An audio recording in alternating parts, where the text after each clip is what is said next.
Join me as I go over a LiDAR point cloud dataset. This is coming from one of the pilots within our drone pilot network. His name is Daniel Windham. I'll tag him here below. But right here, what I just did was adjust the volume of the contours. So that's the amount of contours that you're going to see in the point cloud dataset.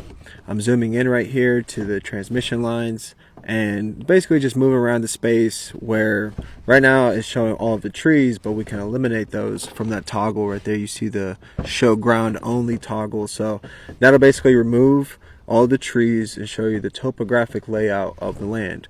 This is very important for the construction process before ground is even broken. You know, once you estimate that a project is going to be profitable, you want to look at the numbers and look at the lay of the land and how much you actually have to cut and fill into that lay of the land. LiDAR analysis allows us to do that by adding the LiDAR sensor to a drone, flying over the large parcel like you see below, and capturing that data from above, penetrating through the vegetation of the trees. Right here is the overlay, and as well you see the contour lines set to medium. And this analysis report, what you can do is also tag different parts of the point cloud data set. So you can tag objects on the distribution lines, you can take measurements from the length of the lines, you can analyze things not visually, but what LiDAR helps you to do is actually pull more measurements off of it, since the accuracy is a lot higher. Now, comparing this to photogrammetry, what you're doing is capturing multiple photos with enough overlay to get a visual digital twin.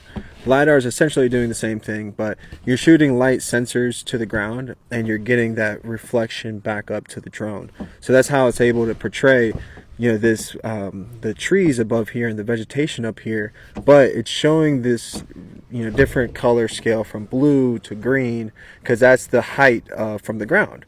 Now, if we were to do a photogrammetry data collection of this location, it would be more photorealistic, because we're actually using the photos that we captured from the drone and stitching them together. Remember, LiDAR is sending light sensors to the ground.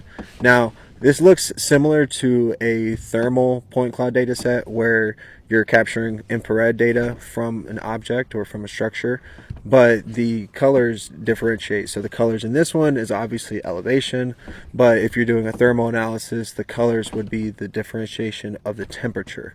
So that's important to know, because obviously this is not an infrared inspection report. This is for the topography of the land. So the green that you see here has nothing to do with temperature. It has everything to do with elevation from the ground. So I hope that